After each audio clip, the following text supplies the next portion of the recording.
So, welcome to the part 2 of the solute transfer modeling. This lesson will be on a microscale modeling of the solute transfer, and to visualize that in the weldment I am just drawing you a schematic here. So, this is a melt pool and this is a workpiece, and I am taking a longitudinal section, and as we have seen earlier, longitudinal section will have the torch velocity in it and the torch is moving in this direction. So, you have the melt pool shape like this, slightly trailing effect will be there because of the motion of the torch, and the front side is where the melting is happening, and on the back side is where the solidification is happening, and it is the microscale or micro segregation that is happening at the solidification side that we are going to now try to understand. And the domain is not the workpiece itself, but a small box that I have shown you here. This box can be replicated at every location on the back side to cover the entire solidified weld, and therefore, it is representative, and I have oriented the box in the direction of the maximum temperature gradient. The reason being that the solidification is always taking place anti-parallel to the maximum temperature gradient, and therefore, the heat were to go this way, then the solidification is going in the anti-parallel direction. So, therefore, I have drawn the box along the maximum temperature gradient direction. So, now you can see that I have drawn a box. So, from now on our domain is basically a small box which we take it as one dimensional, and whatever is happening within this box can be deemed as applicable within the fusion zone, and these boxes are aligned and stacked to complete the entire fusion weld behind the torch.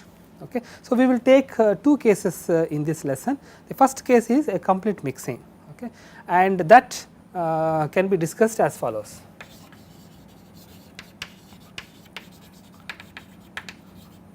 Okay.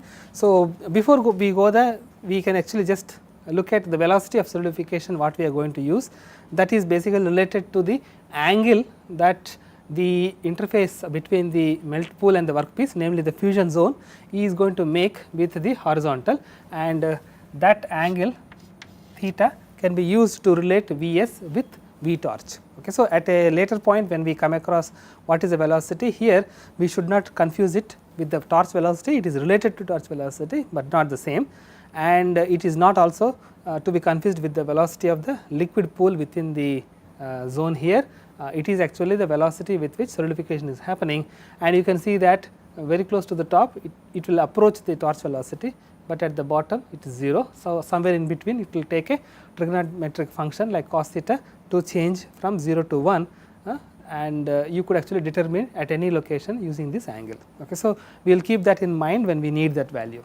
So, complete mixing assumption is as follows. What we mean by that is within the region fully mixed liquid we have, and also fully mixed solid. This is not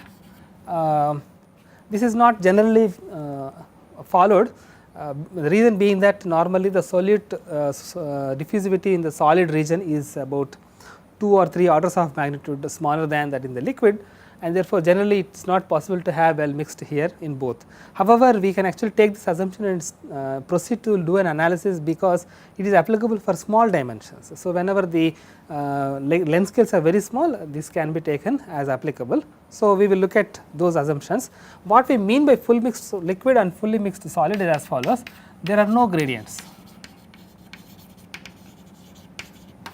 Okay, the solute concentration does not have any gradients if it is full mixed. Okay. And to go further, we will just also make the phase diagram for this alloy for which we are doing this analysis, so that we can refer to the compositions, and we will take a simple dilute alloy to make this analysis easier. So, this is the phase diagram, and okay, let us take the alloy which we are going to discuss as this, and the alloy composition, starting alloy composition is C0, and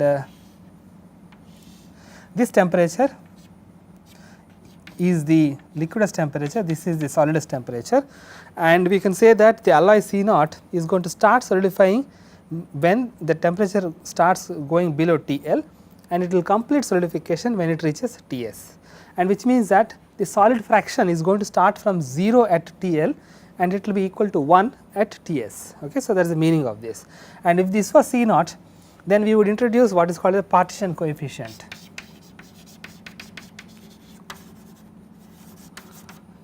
Partition coefficient is nothing but the ratio of the solid to the liquid compositions. So, Cs by Cl is the partition coefficient K. So, as we have seen in the previous lesson, partition coefficient, for example, in the case of aluminum copper alloys is about 0.14. Okay. So, you could think of that as a value which says that if it is very different from 1, then the solid and liquid are having very different compositions, and if it is very close to 1, that means solid and liquid have very close by compositions. There is not much of the separation of the solute that is happening. Okay. And this also means that you could now find out what would the value of this composition here, what is the first solid that will be coming out, and that can be found out from the same relationship. If the liquid composition is C naught, the first solid composition will be C naught K, K C naught, and what will be the liquid composition of the last to solidify liquid, that is by the time it comes to the end, the solid is having a composition of C naught. So, the liquid should then be C naught by Cl is equal to K. So, Cl is C naught by K. Okay. So, which means that I would just summarize, first solid to form from a liquid of composition C naught is K C naught, and last liquid to solidify is having a composition of C naught by K, okay, as we have seen from the phase diagram. Okay. So, these values are necessary, and at this point what would be the Fs, the fraction of solid. Fs is actually 0 when you are starting to solidify, and here Fs is 1 when you are finishing the solidification. So, these are written here because they will help us in writing the limit. Okay. So, we will now do the analysis by looking at the solidification of one box subject to the condition that it is fully mixed. Okay. So, let us just draw how the solute profile is going to look like.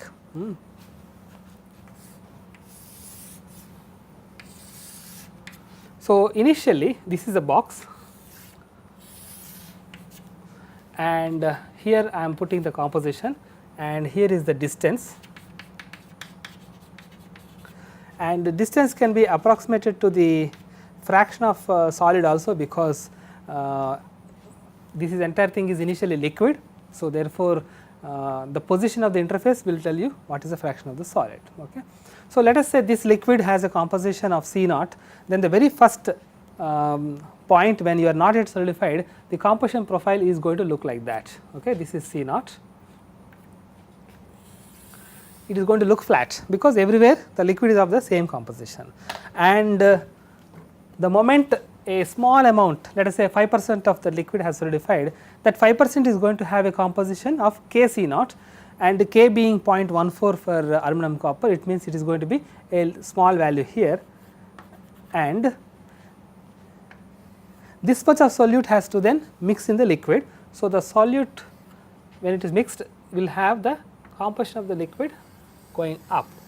So, this will be the profile of composition after some amount of, let us say 5% of solidification has happened. The profile is not flat fully, it is two steps, one step here and then another here, showing you a slight increase because this much of solute has to be dumped across the entire width of the box.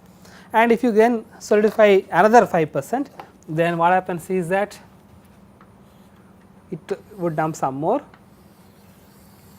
okay, and solidify another 5%, then and it can keep going like that. Okay. And what happens is that when we are assuming that this region is fully mixed, it means that within the solid these kind of steps are not allowed, they are fully mixed. So, therefore, we would just draw them all the way to the end. Okay. So, every time the composition in the solid is adjusting, and this much of solute in this box, let us say this box, is distributed on the other end, okay, so that it can be balanced. Okay. So, now to understand how the composition is going to vary when the solidification is going, we pose the problem as follows. Okay. What is the problem? The problem is basically determine Cs, composition of the solid, as a function of Fs. Okay.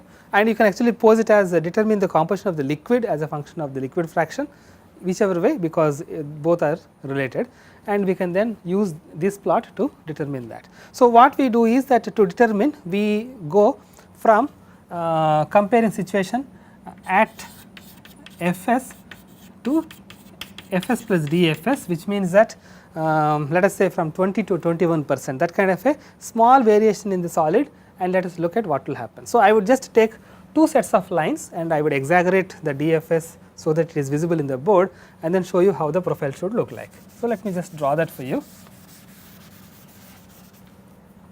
The C naught is still flat and composition is here.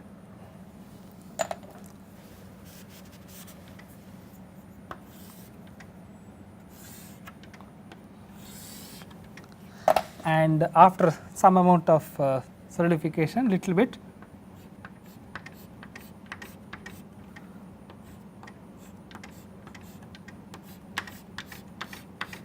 so that will be the one. So, which means that this value is Fs and this value Fs plus dFs. Okay. And when the solidification has gone from Fs to dFs, that is 20 to 21%, let us say, how much has the increase of the solute concentrations has happened. So, which means that gone from here to here, and this increase in the concentration of the solid can be thought of as dCs. So, that this composition is Cs, and this increase in the solid liquid composition can be seen as dCl. So, that rest of it is Cl. And these expressions will still be valid, the definition of partition coefficient and all those things are valid. Now, we then perform solute balance, which is basically to conserve the amount of solute that is there, and solute balance should then be written in such a way that the area under the blue curve is equal to the area under the red curve. Okay. So, that is what is solute balance. Implies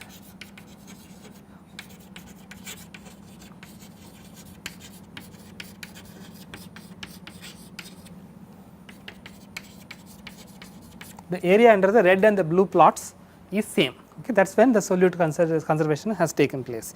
So, let us then write expressions that would make that conservation possible, and then we would write that expression here, so that we can make the derivation. Okay, let me erase this part and then show you how that expression look like.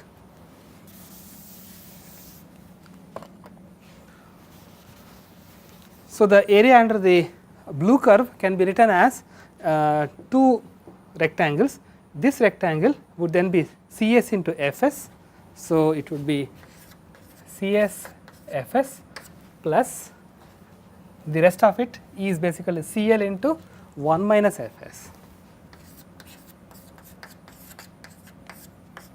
This is the area under the blue, and the area under the red is going to be having the height slightly more, and that would be written as Cs plus dCs, that is a slightly increased composition, and that has solidified up to F plus dFs plus the area under the red curve here would be having the height slightly increased. So, Cl plus dCl into the length has actually shrunk a little bit, and that can be written as 1 minus Fs minus dFs.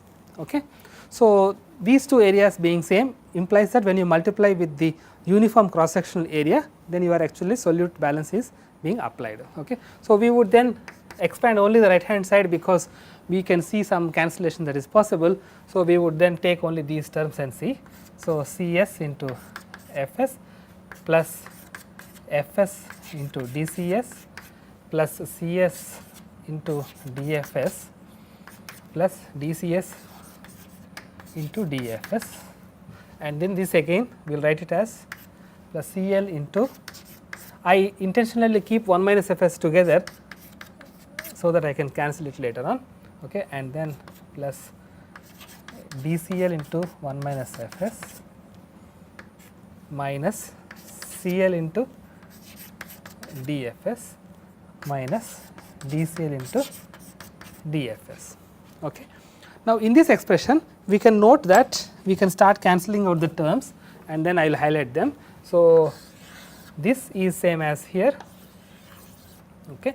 So, that can be cancelled, and this is same as this, that can be cancelled, and then you can also see some more things can be neglected.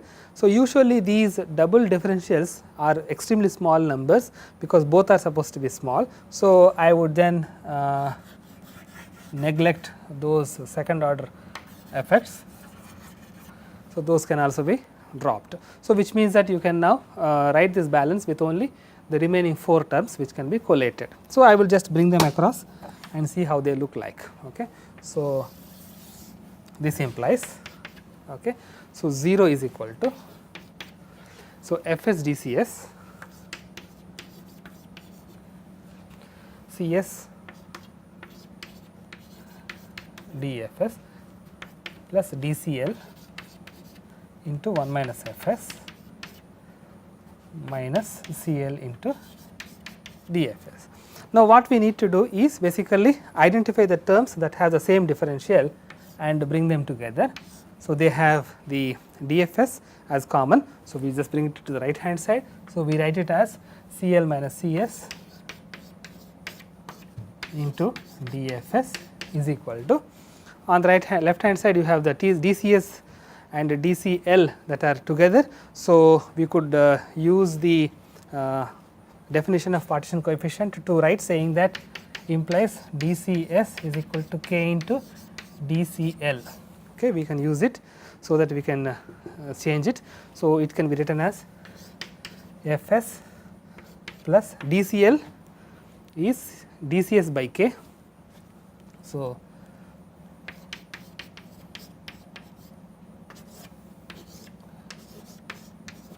okay. So, this is the expression that we have now arrived. Okay. So, now you could then make this a little bit more simple by using the same expression. So, you can already see that Cs by Cl is k, which means that this can be simplified. So, this can be written as Cs by k, okay, which means that I can take the Cs out. So,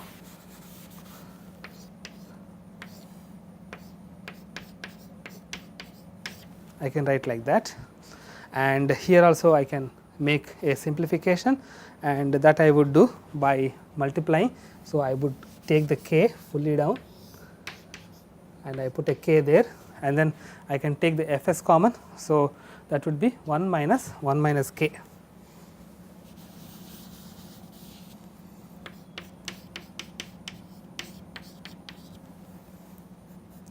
Okay. So, this is how it is written, and now you can see that both sides have a denominator k. So, I can ignore that,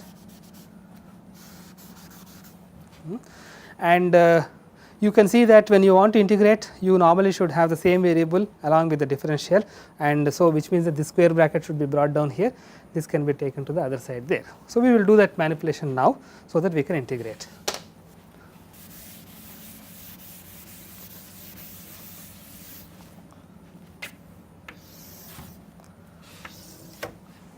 So, let us just manipulate this. So, dFs by 1 minus k Fs, and 1 minus k I will just still keep that here, is equal to dCs by Cs. Okay. So, now you could see that you have the same variables nicely grouped. So, we could integrate these, and you could start from Fs is equal to 0 to Fs is equal to Fs, and at Fs is equal to 0 the solid composition is given by Kc naught, and at Fs is equal to Fs the solid composition is given by the Cs. Okay. So, which means that we can now integrate and substitute these limits and see how the expression is going to look like, and therefore, you can see that it comes as a logarithm, and let us just substitute that. It implies 1 minus k logarithm, and there is a minus sign here. Okay. So, which means that I can swap the integral signs, and therefore, 0 should be the first limit, and therefore, it will be coming as 1 0 here, and then Fs will be the second limit 1 minus k Fs is equal to log, the first limit is still here, it is log Cs, first limit is Cs, second limit is Kc naught. And you can see that the 1 minus k has been here, it should be absorbed. So, you remove that fellow here because it is supposed to be 1 minus k as the multiplicative factor here. So, which means that if you exponentiate both, you start seeing how the expression look like, and we would do that now.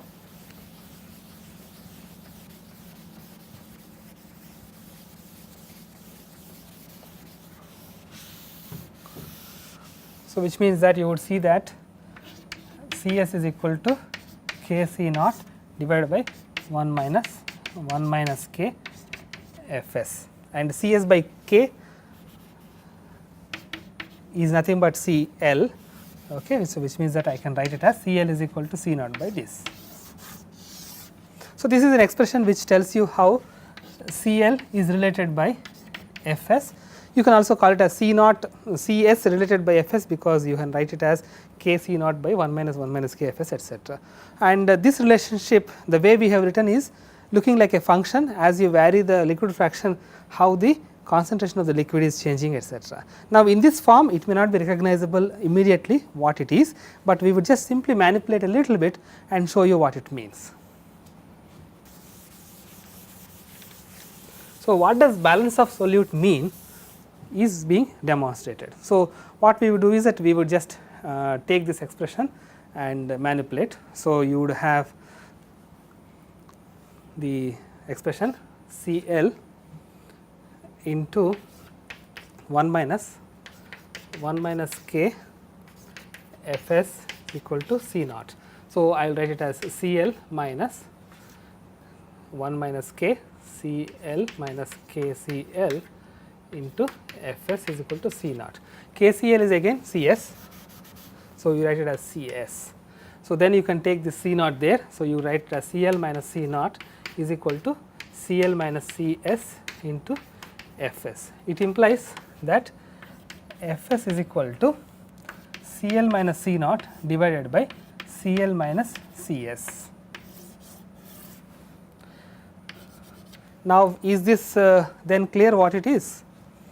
For you to recognize this, I would just quickly draw the phase diagram and show you what we meant.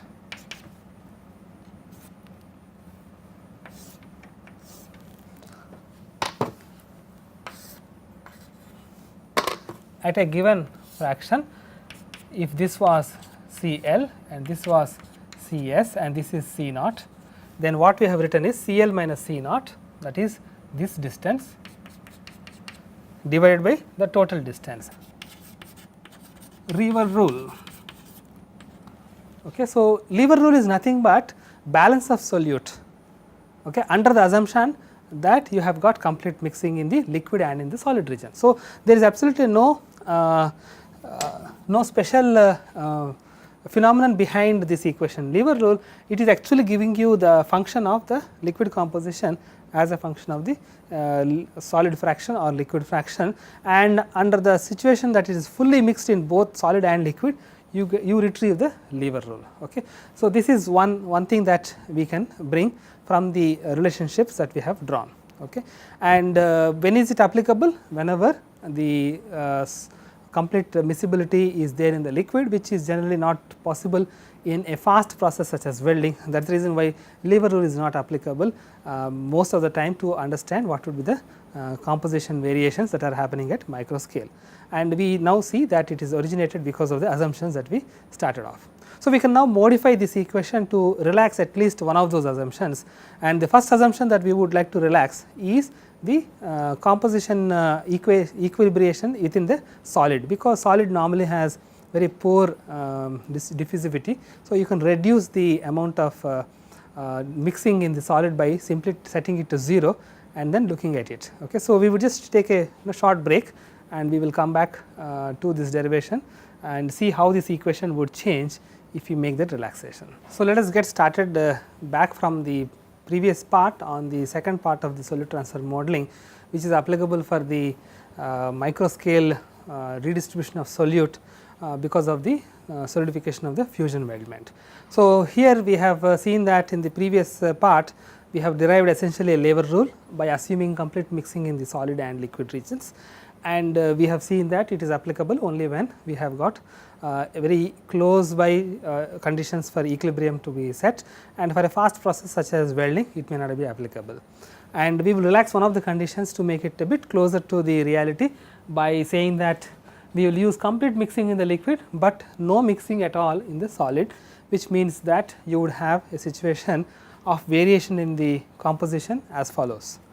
So, schematically the way we have drawn earlier, we would do the same thing here. So, this is nothing but the distance or the Fs, and what would happen is that initially we are saying the composition is taken as some C naught, and because of a small amount of solid that would form, the initial composition can be K C naught, and the plot would look like that, because this much of solute has to be then distributed in the liquid, and the next delta of solidification would intend that it should be like that, and then further on it should go like that. Okay. Unlike in the previous section where we said that the entire solid is also having full mixing, so that the composition is made as flat, in this case we will not do that. We will say that there is no diffusion in the solid, which means that the profile of composition variation in the solid will just stay frozen as we have given. So, a step by step profile like this, if you take the middle points, would show that it is actually an increasing plot. So, we can then redraw this profile by making it smooth as follows. So, if this was the case C naught, C as a function of distance, then the profile would look like this. This is K C naught,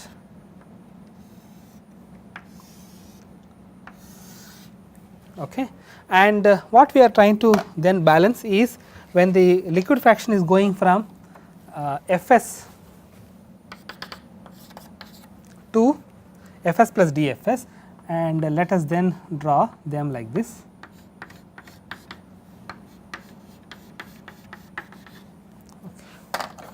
This is Fs plus dFs, okay, and the composition has gone from Cs to Cs plus dCs, Cl to Cl plus dCl by a small change in the solid fraction that has solidified, and the solid composition is not getting equilibrated. It is some arbitrary curve that is dependent upon the process conditions. So, we will not bother about the nature of that curve to do the solid balance. The solid balance requires that the area under the white line and the blue line should be equal, and we see that some of them are constant, okay, common to both. So, this area is common to both and this area is common to both. So, which means that we can actually look at only two regions and then make them equal, and I am shading them here.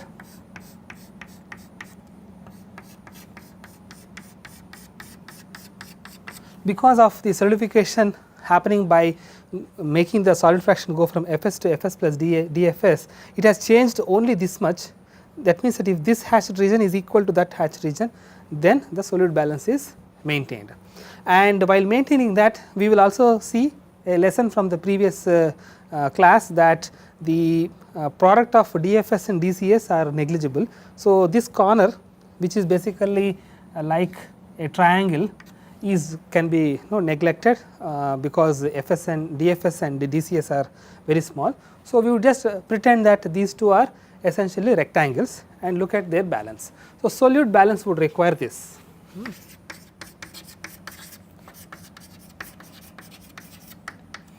So, the vertical rectangle, this part is basically the width is dFs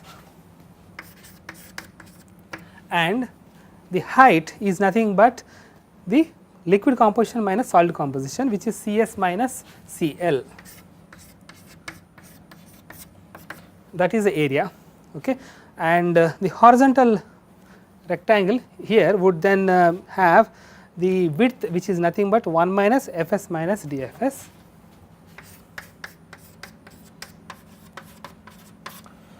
into the height. Height is nothing but dCl. Okay. Again we see that dFs and dCl are getting multiplied here, we can ignore that. So, we could write this simply like this, dFs into, this is the height difference is Cl minus Cs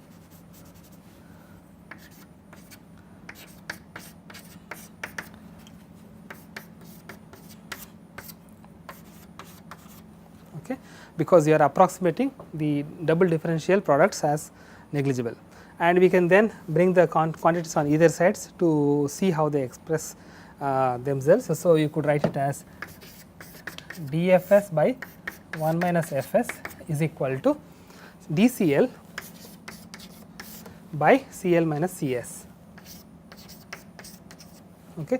And we can also see that Cl minus Cs can be made as a function of Cl itself. So, you could take Cs as KCl, okay, and if you take the Cl as common, so you could write it as Cl into 1 minus k, and that 1 minus k can be absorbed here. Okay. So, you have that equation. Okay. This has to be then integrated to see how the variation of Cl with Fs is going to be. So, you would then put that integrals, and initial condition you can say at Fs is equal to 0, what would be the Cl is equal to C naught, and when Fs is equal to Fs, Cl is equal to Cl. Okay. So, you can then immediately see that you can integrate, and it would look like this, 1 minus k into log 1 minus Fs, okay, and the integral signs have to be swapped, the 0 will be here and Fs will be down because of the minus sign here, and is equal to, the next sign will be log and Cl, the top will be Cl, bottom will be C naught. So, which means that 1 minus k into log 1 by 1 minus Fs is equal to log Cl by C naught. Okay. So, which means that you can take this as an exponent here. So, log 1 by 1 minus Fs raised to the power of 1 minus k is equal to Cl minus C naught. Then you can exponentiate both sides to remove the log, and then you can bring the C naught here, so that you can see that the expression is given as Cl is equal to C naught by 1 minus Fs raised to the power of 1 minus k. So, this expression I will just write it again, Cl is equal to C naught by 1 minus Fs raised to the power of 1 minus k. This expression goes by the name Scheil's equation.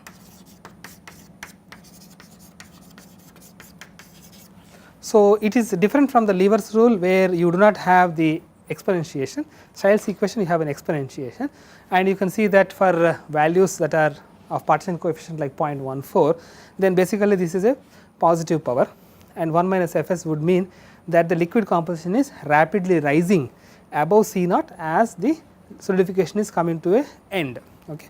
And how we can apply the Scheil's equation to derive the eutectic fraction when you have, for example, towards the end of the solidification, even though you are not expecting eutectic to form, for the alloy composition that you have chosen, that can be used. Okay. And the way you do it to find out is just substitute for Cl the eutectic composition and find out what would the Fl. Okay. So, we could do that very simply here. I would just illustrate here. If C eutectic was known, then you can C naught, and what was supposed to be found out is eutectic fraction, which is the liquid fraction. This is Fs is solid. So, you can say F eutectic is nothing but Fl raised to the power of 1 minus k. So, you have the initial composition, you have the eutectic composition, you have the partition coefficient. So, find this, and then you get what would be the eutectic fraction remaining during welding, in case the welding is happening under the regime where the Scheil's equation is applicable, okay, which is actually quite reasonable to expect. And you would see that you would get a reasonable value for eutectic fraction, even though the phase diagram does not give you the eutectic at all. And it is also known in the experiments that for alloys compositions which are slightly ahead of the limit, solid solution limit, I would just draw them here.